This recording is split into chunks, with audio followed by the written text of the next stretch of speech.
Okay, so we're diving into the world of ENFJs today. We've got all these articles, excerpts, and I gotta say, one thing that jumps out immediately is their reputation for kindness. But it's more than that, right? It's like this deep-seated need to make a real difference. Yeah, it really is. And you've hit on a key point. It's not just about doing good deeds for ENFJs. It's really baked into their core personality. So how does that actually play out? Where does this drive for positive change come from? Well, it all starts with their dominant function, extroverted feeling. So basically, they connect with the world through empathy. They genuinely want to improve the lives of everyone around them. It's pretty powerful stuff. So it's not just like surface level niceness, it's like this inner compass guiding them to leave things better than they found them. Exactly, 100%. And that's where their other functions come in. Like take introverted intuition, for example. Ooh, their secret weapon, as that one article called it, right? That's the one. It's like having this superpower to understand the why behind things. ENFJs use this to step back, see the big picture, and stay hopeful, even when things get tough. Okay, that makes their nickname, the protagonist, makes so much more sense. It's like they see themselves as characters in a story, and their mission is to make it a good one, you know? Totally. And then their feeling and judging preferences, those play a role too, a big one. They're all about empathy, values, and harmony. This often leads to them taking charge, organizing, leading others towards a common goal. Gender leaders. You could say that. But their leadership's rooted in understanding and connection. It's not just about barking orders. And speaking of connection, several articles like Psychology Junkie called them the givers. I'm guessing that also comes from this feeling preference. Absolutely. ENFJs are incredibly giving their time, their energy, even their emotions. They just genuinely care about other people's well-being and find a lot of satisfaction in helping those around them grow and thrive. It's like that saying, you can tell a lot about a person by how they treat those who can do nothing for them. And with ENFJs, you can tell they truly value others. This compassion, combined with their organized nature, makes them amazing mentors, fantastic guides. They see potential in others, and they are driven to nurture it. Which makes sense when you think about some of the famous ENFJs out there. Oprah, Martin Luther King Jr., even fictional characters like PETA from the Hunger Games come to mind. They're all incredibly gifted at inspiring and uplifting those around them. It's true, they are. But, and here's the thing about this giving nature.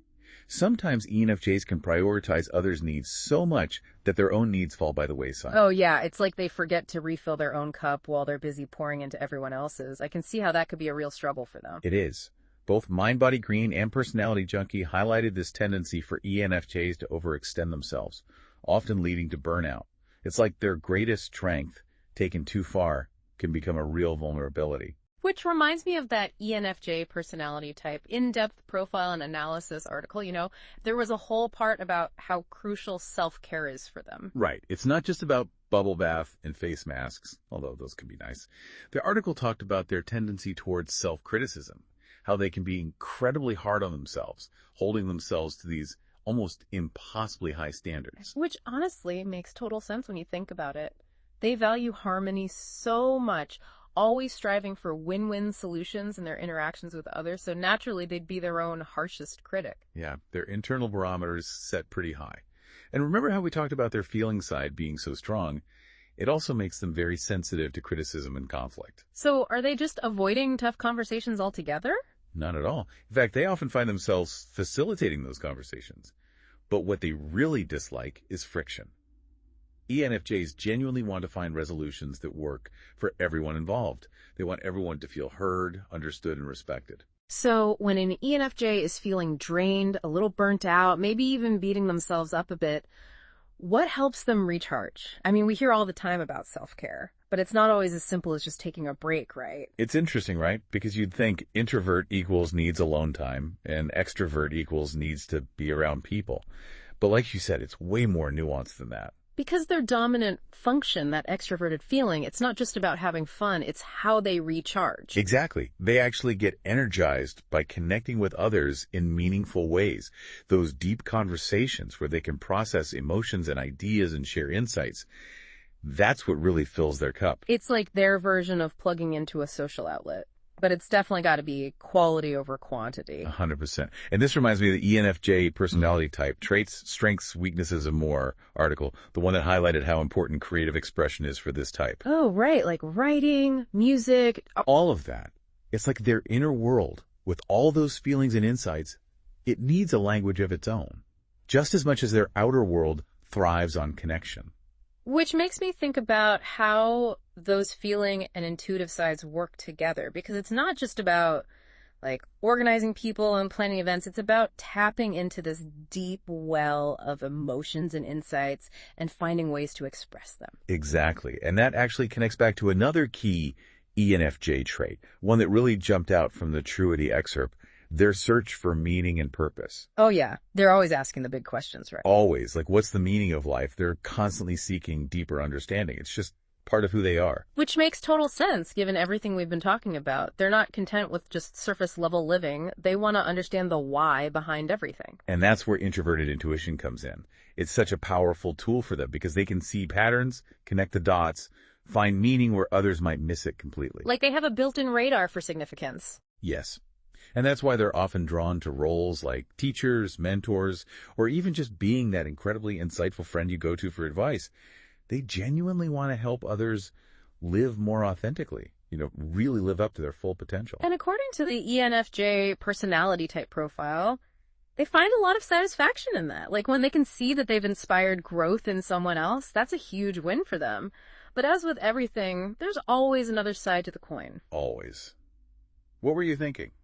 Well, that desire to help, combined with their own high standards, it seems like it could create some challenges in their relationships. That's a really good point. And you're right, it definitely can. Because they might try to fix everyone's problems, even if it's not their place. Or maybe they set those same impossibly high expectations, but this time it's for their loved ones. Exactly. The ENFJ personality.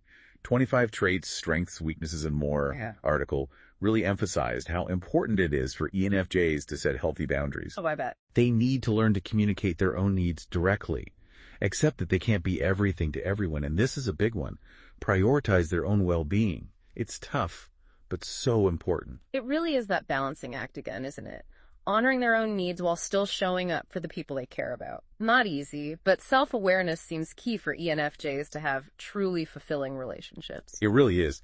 And, when they do find that equilibrium, their capacity for love, for connection, for making a real difference in the world, it's pretty amazing. Yeah, and speaking of making a difference, we see so many examples of ENFJs who have done just that, right? I mean, Oprah Winfrey, Nelson Mandela, even fictional characters like PETA from the Hunger Games. It's like they're drawn to leaving their mark on the world in a positive way. It's true. And it's not about fame or recognition necessarily. It's that inner drive to inspire and uplift, to leave things better than they found them.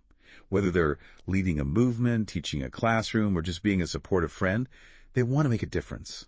Precisely. And that desire, it permeates every aspect of their lives, which I think is what makes them such a fascinating personality type to explore, wouldn't you say? This has been amazing. Such a journey into the world of ENFJs and with all these different articles and perspectives you brought in. It really shows you how powerful it can be to understand even just the basics of personality types. I mean, for yourself, for the people around you, it's eye-opening. I'm with you there. And I'm sure someone listening right now is like, whoa, this is so me. Or they're picturing someone they know perfectly. Right. But we have to remember, these profiles, as incredible as they are, it's just the beginning.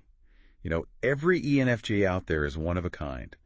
Their own experiences, their values, all that shapes how their personality actually shows up. It's like we've been handed this awesome map, but then each person gets to chart their own course. 100%.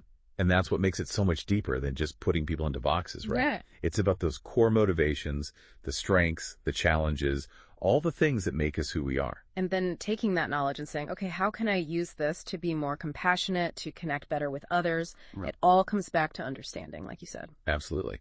So if you're listening, whether you're an ENFJ yourself or you just want to get those ENFJs in your life a little better, here's the thing. These insights, they're most powerful when you can actually use them in your own world. So true. So for everyone listening, this conversation doesn't have to end here. Take these articles, the profiles, all that, and just keep exploring. See what clicks, what surprised you, what questions pop up about you, about the people you're close to. Think about it. Because that's where the real magic is, right? When we can take this knowledge, this understanding, this empathy, and actually bring it into our everyday lives. Couldn't have said it better. This has been a fantastic deep dive into the ENFJ personality. So until next time, keep learning about yourself, keep growing, and never underestimate the power of personality.